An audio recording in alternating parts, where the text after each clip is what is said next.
Olá, boa noite. Boa noite. Um dia depois do bate-boca histórico na Casa Branca, o presidente ucraniano recebe apoio em bloco de líderes europeus. O primeiro-ministro britânico reforça que sem a participação da Ucrânia não existe negociação de paz. Volodymyr Zelensky tenta acalmar os ânimos e diz que está pronto para um acordo com os americanos, desde que sem invasões da Rússia. O Papa Francisco passa o dia sem febre ou crise respiratória. O sábado de carnaval reúne multidões pelo país. No aniversário da cidade do Rio. Com o galo da madrugada no Recife. Os circuitos de rua em Salvador. E com os desfiles da segunda noite do Grupo Especial de São Paulo.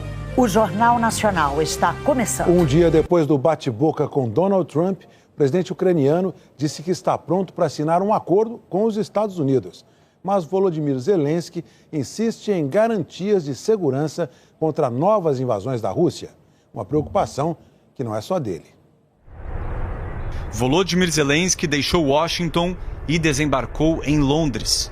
Essa viagem já estava marcada antes do bate-boca de ontem, mas caiu como uma luva. É que amanhã, numa cúpula organizada pelo governo britânico, os líderes europeus prometem reafirmar o apoio à Ucrânia.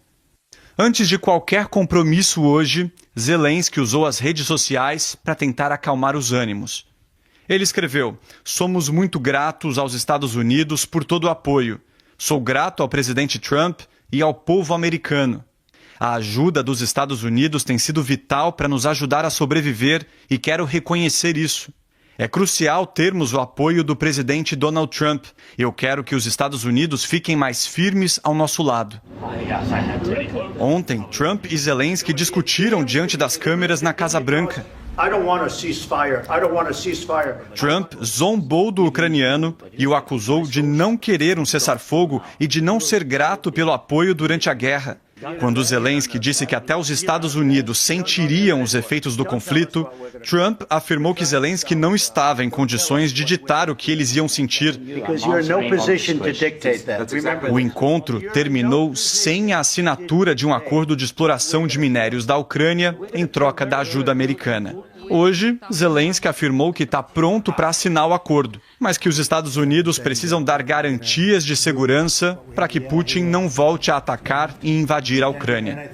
Além de contar com a ajuda de países aliados, a Ucrânia mantém uma plataforma oficial para receber doação de instituições e pessoas de qualquer parte do mundo.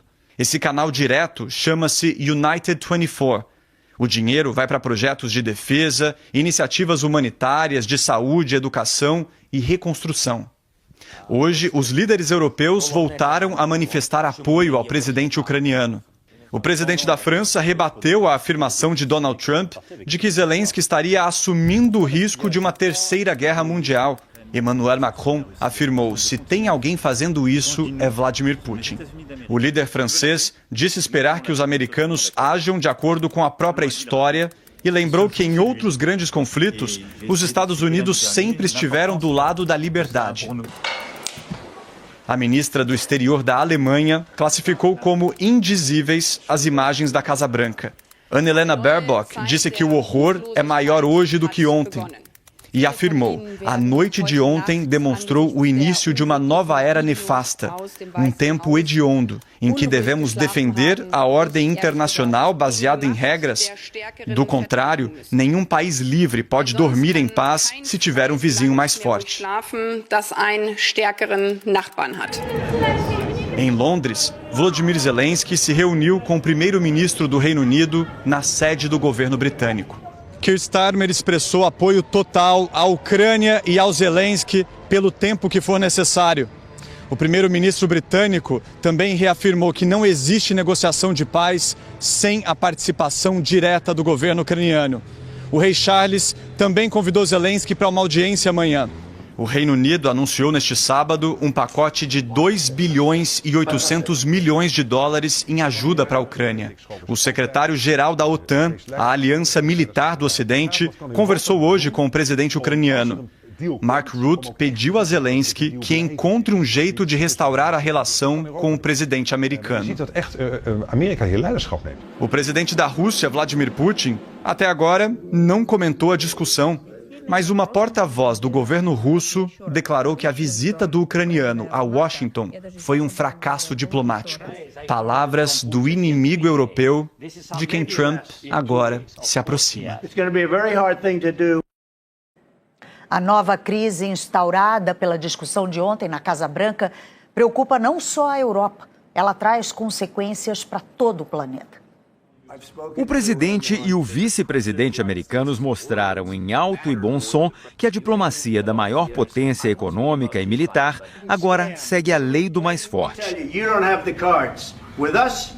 A discussão chocou pelo tratamento dado ao chefe de um Estado aliado invadido pela Rússia, um inimigo histórico dos Estados Unidos. Foi uma quebra de protocolo inédita, segundo o professor de Relações Internacionais Vitélio Brustolin. Nunca houve um embate público transmitido ao vivo pela imprensa entre chefes de Estado. Tudo isso é inédito, tanto na história das relações internacionais quanto na história dos Estados Unidos. O professor Leonardo Trevisan avalia que Trump mandou um recado para a Europa quando pressionou Zelensky a assinar o documento que permitiria a exploração de minerais raros em território ucraniano e disse: ou vocês fazem um acordo ou estamos fora. Essa expressão "nós estamos fora" tem um amplo espectro. Ela alcança principalmente a OTAN, a Organização do Tratado do Atlântico Norte, que tem um princípio básico. Quando um país integrante da OTAN é atacado, todos os outros são. Os Estados Unidos estão avisando a Europa de que a era da OTAN acabou. A principal beneficiada é a Rússia, que se fortalece. Os europeus veem as ações do Trump como favorecendo o Putin nesse momento, ou seja, favorecendo uma nova ocupação de território na Ucrânia, e não acreditam que a guerra acabaria na Ucrânia. A forma como o Trump vê a paz na Ucrânia não é a forma como os europeus veem. O Trump acredita que a paz precisa ser feita a qualquer preço. Mas a paz a qualquer preço leva a outras guerras. Os dois professores concordam que a guinada nas relações internacionais torna os Estados Unidos um parceiro menos confiável e que isso poderia favorecer a China. Mas para eles, Trump usa a aproximação com o presidente russo Vladimir Putin e as tarifas comerciais impostas a países aliados como armas de negociação e de intimidação. Putin serve perfeitamente aos interesses de Trump de assustar a Europa. Vamos usar uma expressão bem brasileira, de manter a Europa na coleira. A Europa não vai fazer negócio com a China, mesmo se isso for muito valioso para ela, se for melhor negócio.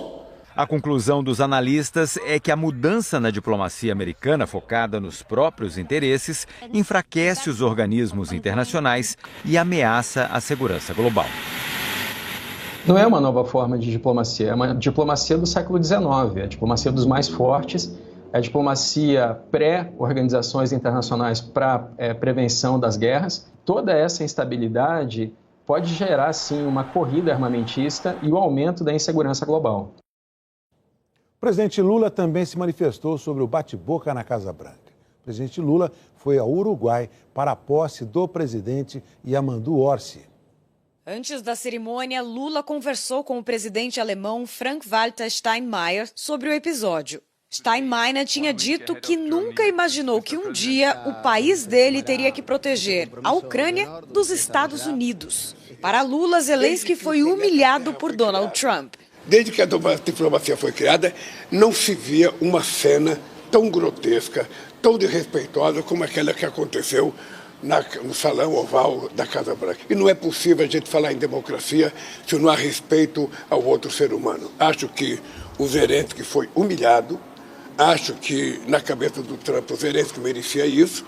A posse de Yamandu Orsi marca a volta da centro-esquerda à presidência do Uruguai. Orsi tem 57 anos, foi professor de história e por 2 vezes foi governador. No discurso de posse, reafirmou o compromisso com a democracia.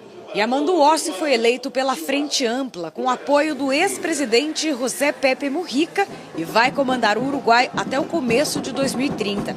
O país está completando 40 anos de democracia.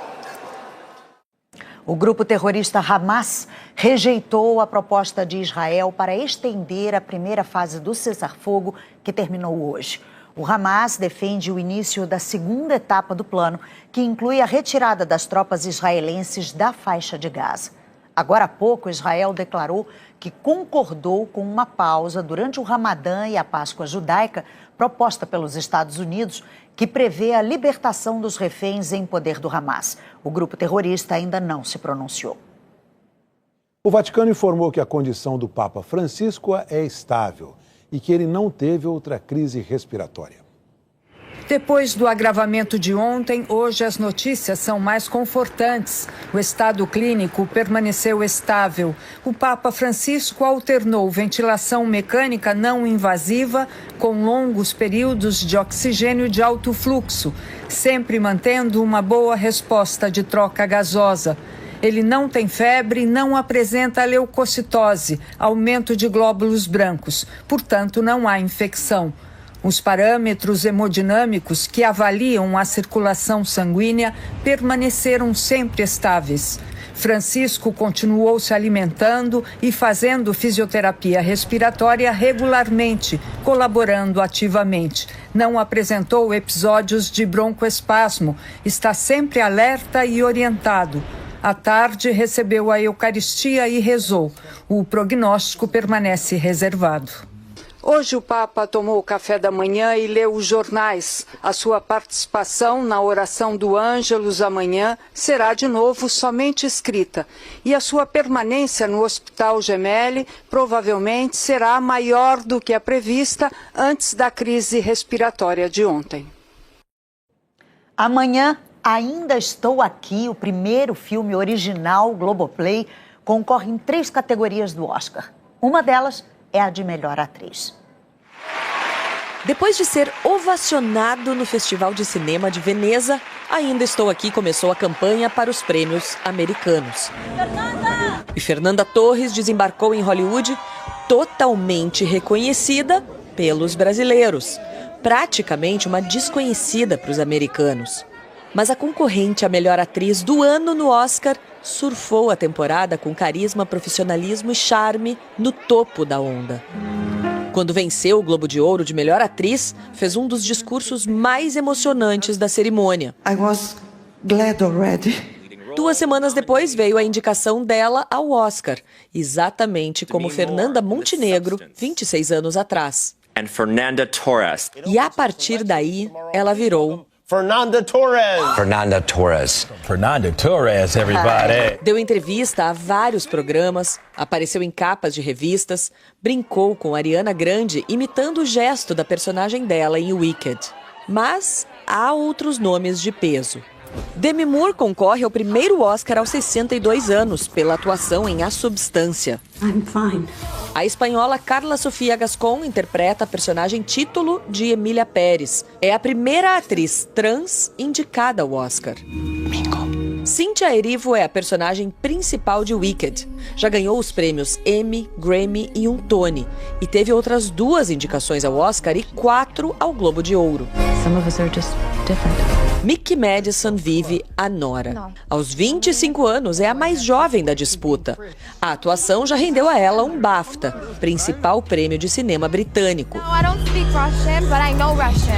E para deixar essa disputa ainda mais imprevisível, essa é a primeira vez que Fernanda Torres concorre diretamente com todas essas atrizes numa premiação. Mas quem trilha esse longo caminho até aqui no maior tapete vermelho de todos, já chega vitoriosa. Há quem diga que existem outras favoritas e que Fernanda seria uma zebra. Mas uma zebra que não parou de ganhar destaque. O pesquisador Valdemar Dalenogari faz parte da Critics' Choice, a maior associação de críticos de cinema dos Estados Unidos, e destaca a trajetória de ascensão de Fernanda. Então a Fernanda ela teve que realmente construir o nome dela nos Estados Unidos. Fez uma campanha excelente, participou de várias sessões, ela chega também como essa candidata que ela tem um suporte muito grande pós-vitória no Globo de Ouro. Isso amplia muito a visibilidade dela.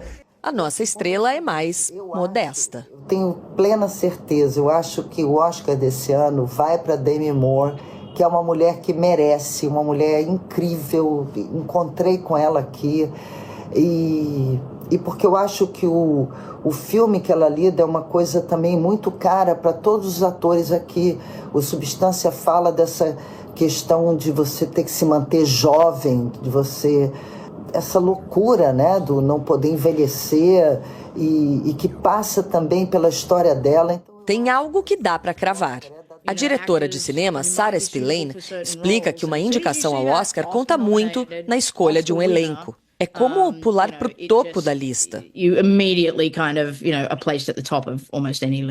E tem outro Oscar em que Fernanda está mais confiante. Já para o filme estrangeiro, eu queria muito que o filme levasse, porque esse é um prêmio que premiaria todos nós, em especial o Walter, que é um cara que fez muito pelo cinema brasileiro. Seria um filme para todos nós, para Eunice Paiva, essa mulher incrível, para a família Paiva, para o Marcelo Rubens Paiva.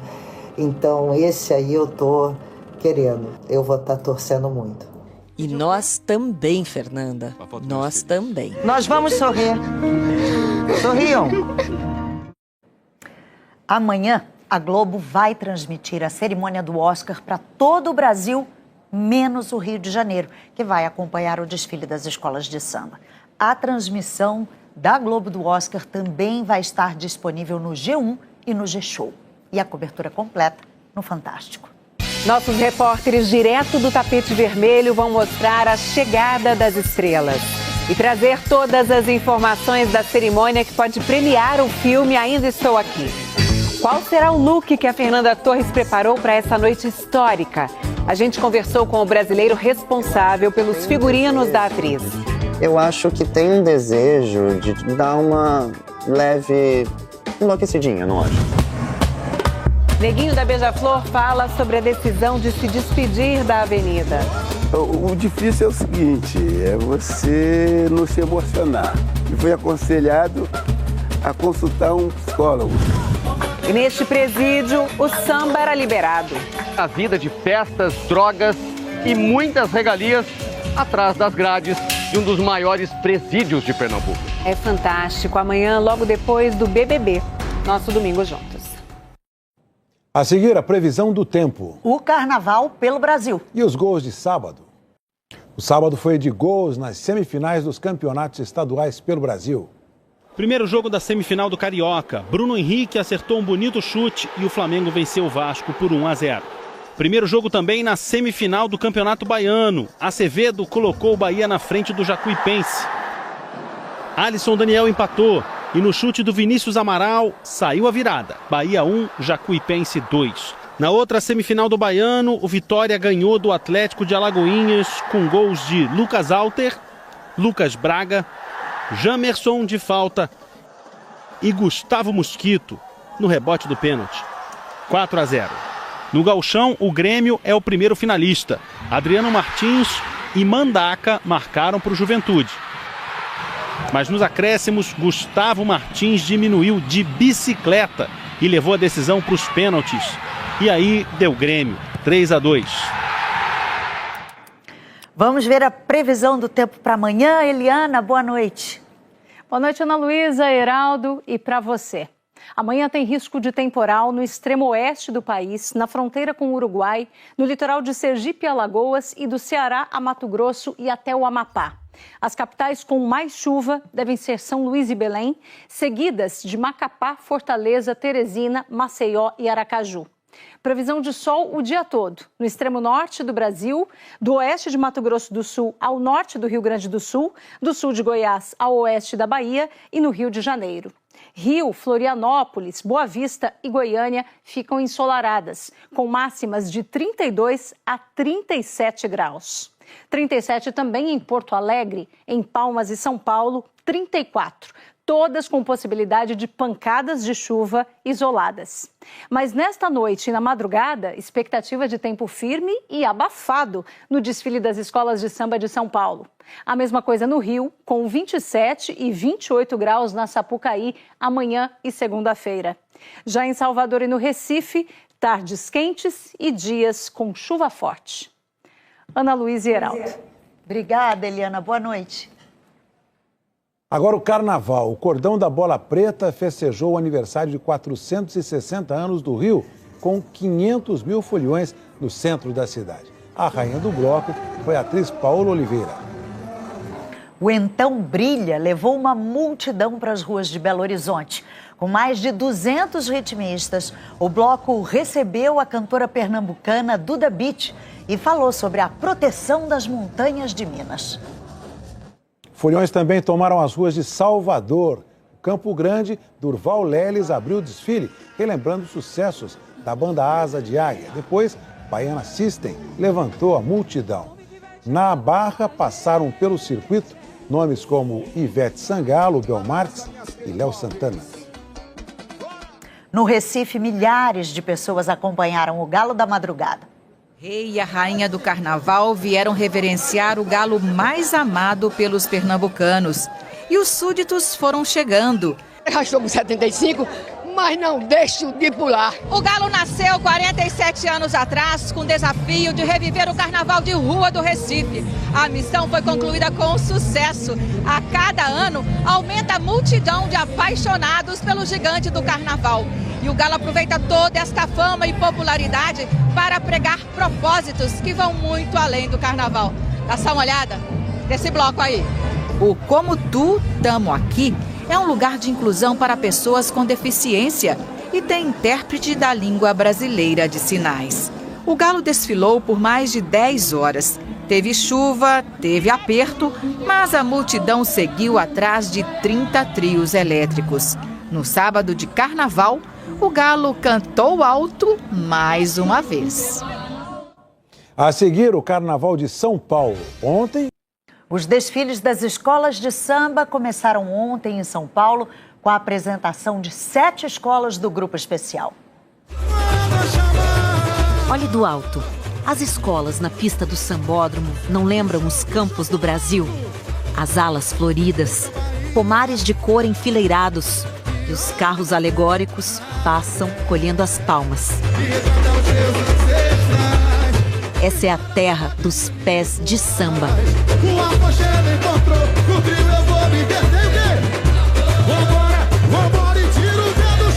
É tempo de colheita no Brasil.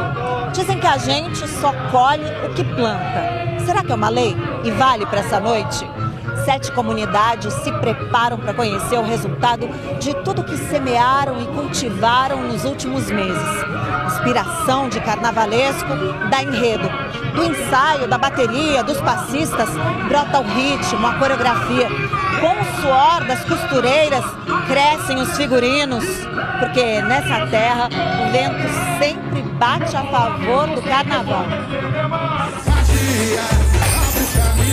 A Colorado do Brás apareceu primeiro com uma homenagem a um dos blocos mais conhecidos da Bahia, o Afoxé Filhos de Gandhi. Carrega a tradição dos estivadores do Porto, gente que trabalha pesado. Edmilson, sabe como é? Não dá pra sambar, mas a gente tenta um pouco. Muita luta, muito trabalho. O Sagrado da Índia e da Bahia deram samba.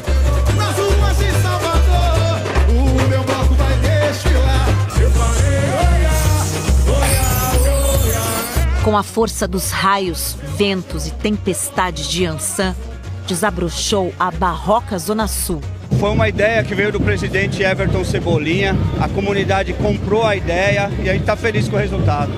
O perfume do incenso da orixá tomou conta de tudo. A confiança da escola foi testada quando o segundo carro apresentou problemas na concentração. O imprevisto abriu um espaço entre as alas. A bateria passou direto pelo recuo e a escola terminou o desfile no tempo. Em cima! Em cima!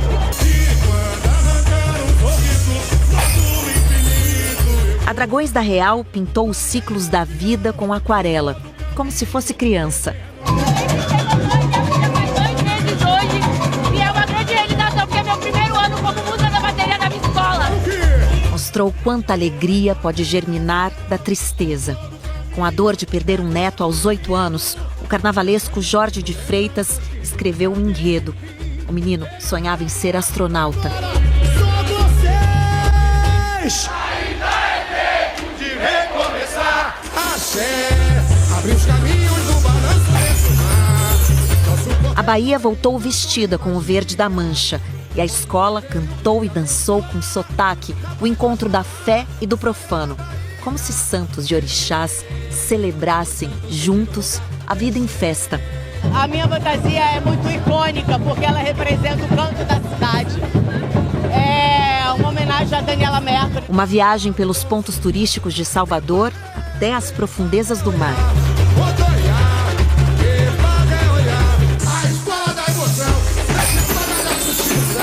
O mar se abriu para dar passagem à terra prometida da Acadêmicos do Tatuapé.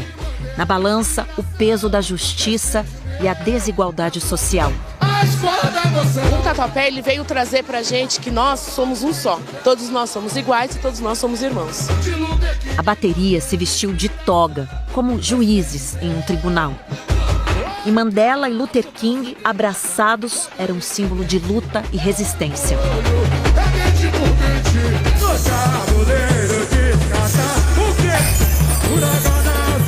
A Rosas de Ouro jogou para ganhar. O enredo apostou nas máquinas caça-títulos de um grande cassino, nos jogos de azar, de tabuleiro, eletrônicos e na história das Olimpíadas. Rosas quer mostrar que a nossa vida é uma jogada. Então a gente está sempre arrumando estratégia para vencer o nosso dia, para vencer nossas dificuldades. E é o que o carnaval que a Rosas quer apresentar, que o jogo também é da vida. Pro dia nascer feliz, veio a camisa verde e branco, numa clara homenagem ao cantor Cazuza. Foi um ícone, ele representou toda uma geração, ele representou a minha geração. Da poesia nasceu um samba exagerado. Passistas, com todo o amor que houver nessa vida, as baianas giraram a luta contra a AIDS, doença que levou o cantor à morte aos 32 anos. A mãe, Lucinha Araújo, era saudade. O público saiu carregado de flores e frutos. A gente aprende cada vez mais sobre o nosso povo, sobre as culturas, sobre a nossa origem. Eu acho também essa alegria, essa magia. Do que a gente planta, nem tudo se aproveita. O clima pode ficar pesado, vem seca, tempestade, mas para tudo tem seu tempo. Com fé, o céu volta a abrir. E se a semente for boa, a safra vem. Porque o Brasil é solo fértil para o talento, para a criatividade, para o trabalho sério, para a alegria sem propósito. Faça lua ou faça sol.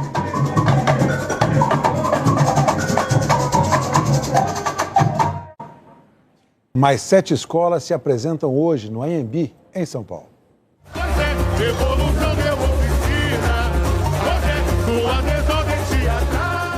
Zé Celso, o senhor das artes cênicas, ganha o palco da escola de samba Vai Vai.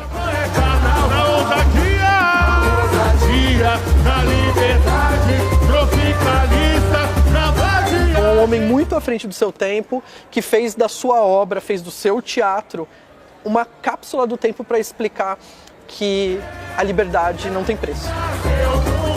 Para contar a história do ator, diretor, dramaturgo, que morreu em 2023, a escola vai reproduzir na Avenida o Teatro Oficina.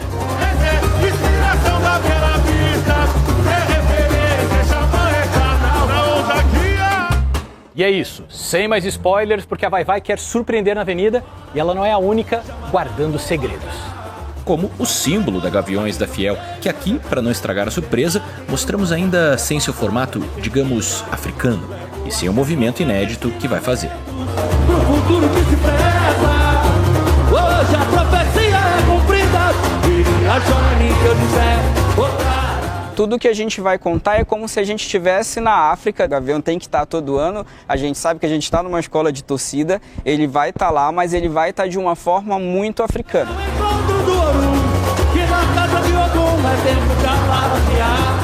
Os rituais africanos, com máscaras, vão guiar o enredo pela viagem do espírito mensageiro, no primeiro enredo afro da escola.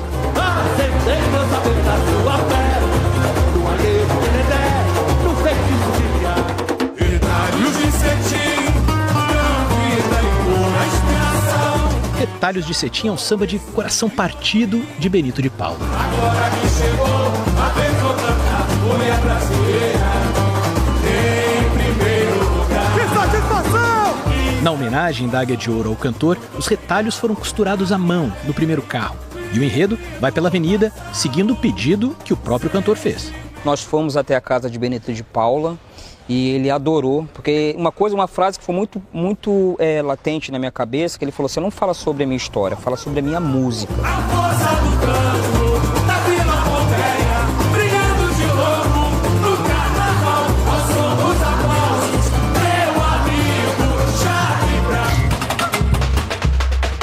Contos de fada. Os mesmos, mas diferentes. Não me venha da carochinha, o gay dessa avenida, todos sabem que sou eu. Nós vamos ver nas entrelinhas, eu não penso mal contado que você me fez vergonha. A Império da Casa Verde traz sua própria interpretação das histórias infantis. A gente vai abordar literatura infantil, trazendo princesas negras e princesas fora do padrão, né, que foi imposto pela sociedade. A gente vai brincar o carnaval, mas trazendo esse questionamento. Será que realmente é essa versão mesmo que a gente tem que acreditar até hoje, né? Então é trazer para o que a gente passa hoje atual, né? Preconceito, racismo. Meu conto de fada chega amor, pra vencer preconceitos, na força do meu tambor. Brilha minha estrela, vai valer a pena. Nasci pra vencer, cada alma pequena. O arco-íris da Terceiro Milênio vai começar com as caravelas em que chegaram os portugueses. A história LGBTQIA+, vai seguir pela avenida, com um elenco de gigantes. Esculturas de animações de artistas da comunidade LGBT. 3 a gente pode mostrar, mas ao todo são 9, em cima de um carro que é um dos destaques da Milênio. Nós vamos trazer à tona pessoas, personalidades, atitudes que mudaram, grandes ganhos dessa comunidade. Então a gente vai abarcar de maneira política, de maneira emocional, de maneira celebrativa, uma história que talvez poucas pessoas conheçam. Depois o arco-íris, o brilho na lua, é o fio de algodão, da chuva vem a cera, no trançado xereré.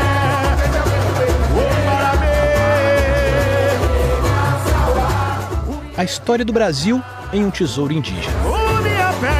Minha pele representa a memória, resistência e bravura dos tupis. A busca pelo manto sagrado Tupinambá, que até o ano passado estava em um museu na Dinamarca, virou o enredo da Acadêmicos do Tucuruvi. O manto é um ser, é um espírito.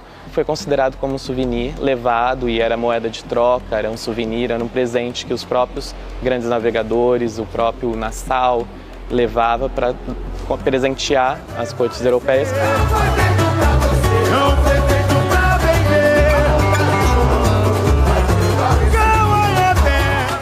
É coisa de preto, mistério e magia, herança do legado ancestral. A Mocidade Alegre, atual campeã do Carnaval de São Paulo, canta a relação do povo brasileiro com seus amuletos, objetos de devoção, suas mandingas. Abrigo de cada nação, sinônimo de proteção, macumba trazida no peito, feitiço nas mãos. Eu acho que o grande desafio desse enredo é que as pessoas olhem para qualquer objeto de devoção, para qualquer amuleto religioso e olhem para eles como um objeto de fé e não vejam ali as divisões das religiosidades diversas que a gente tem dentro do nosso país. Mocidade é negritude, axé é corpo que arrepia, a força nos guia, quem não pode com a morada não carrega palavra. A transmissão do Carnaval é depois do BBB. Boa noite. Boa noite, bom Carnaval.